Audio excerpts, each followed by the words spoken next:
As a captain यार बाहर बैठ के जब आप मैच देखते हैं तो बहुत अच्छा लगता है कि दो सबसे सीनियर प्लेयर टीम के खेल रहे हैं और कभी भी रोहित भाई को या विराट भाई को जो उनको लगता है उनका जो एक्सपीरियंस है कभी भी जाके उनसे बात कर सकते हैं। बहुत अच्छा स्टार्ट मिला था ऑस्ट्रेलिया को, बट जिस तरीके से पहले हमारे स्पिनर्स ने बॉल डाली, प्रेशर क्रिएट किया और उसके बाद आकर हर्षित ने जैसे दम से बॉलिंग की और उसको आई थिंक उस चीज़ का अच्छा रिवॉर्ड मिला। आई थिंक सर कोई एज अ प्लेयर दोनों के ऊपर कोई ऐसा डाउट नहीं था कि वो परफॉर्म नहीं कर पाएंगे, बट डेफिनेटली बहुत अच्छा लगता है आपको एज ए कैप्टन यार बाहर बैठ के जब आप मैच देखते हैं तो बहुत अच्छा लगता है कि दो सबसे सीनियर प्लेयर टीम के खेल रहे हैं और they getting the team through. जी बिल्कुल, आई थिंक मदद तो रहती है जब इतने एक्सपीरियंस प्लेयर जो यहाँ पे इतना खेल चुके हैं और इतने सारे मैचेस जिता चुके हैं, तो अगर मुझे कभी भी कुछ भी चीज़ का डाउट अगर रहता है तो मैं कभी भी जाके उनसे पूछ सकता हूँ। तो एक आई थिंक ये बहुत बड़ा रिलीफ रहता है एज ए कैप्टन कि आप ऑब्वियस जाके कभी भी रोहित भाई को या विराट भाई को जो उनको लगता है उनका जो एक्सपीरियंस है कभी भी जाके उनसे बात कर सकते हैं। जी बिल्कुल सर, आई थिंक जो एक हमारे लिए नंबर 8 का जो पोजीशन है कि अगर वहाँ पे जाके बैट्समैन 20-25 रन जाके बना सकता है, हमको उस पर कॉन्फिडेंस है कि कर सकता है, तो वो एक बहुत ही इंपॉर्टेंट पोजीशन हो जाती है।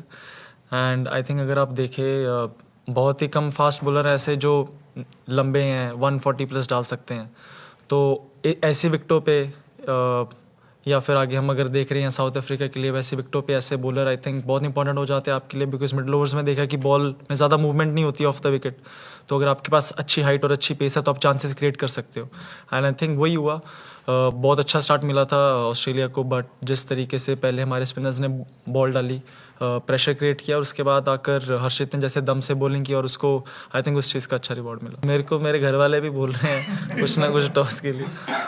सर आई थिंक अभी तक ऐसी कोई बातचीत नहीं है, बट आई थिंक एक बार साउथ अफ्रीका की सीरीज़ के बाद थोड़ा आई थिंक गैप होगा इंटरनेशनल क्रिकेट में, न्यूजीलैंड होगी बीच में, तो आई थिंक तब हम देखेंगे कि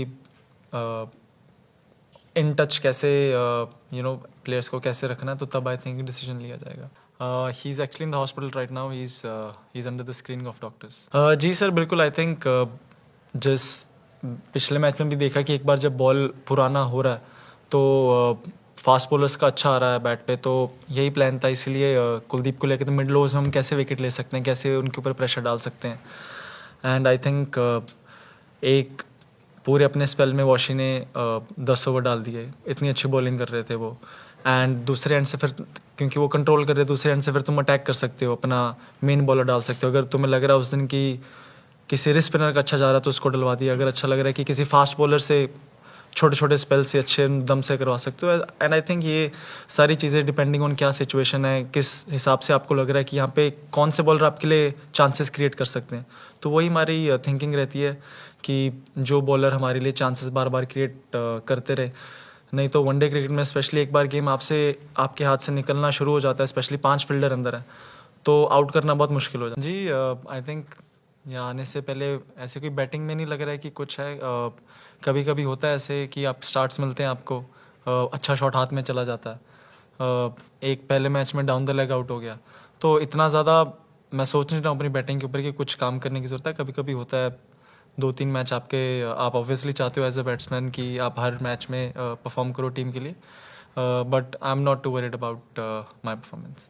Yes, definitely. I think they've been doing this for the past 15 years for us, and to be able to watch them play like this and get the team through unbeaten is really a treat to watch. I think, like I said, it's a treat to watch both of them. Especially when they're batting like that and seeing the ball fly off their bats and just hearing the sound that comes off their bat is something Uh, that tells you how good of a nick that they're both in, and watching them from outside, having that partnership for them and taking the team through is something that we often talk about in team meetings, that whoever is set, even in the last match we spoke about, we got 2-3 good partnerships, but none of the batsmen couldn't really play a longer inning. So I think they are, and they both spoke about, whoever is set, they should take the team through, and they are, I think, walking the talk. So it's a great bonus for us. Many takeaways, I think even in the second ODI, one of the things that I learned is, you get to know about the opposition as you play them more.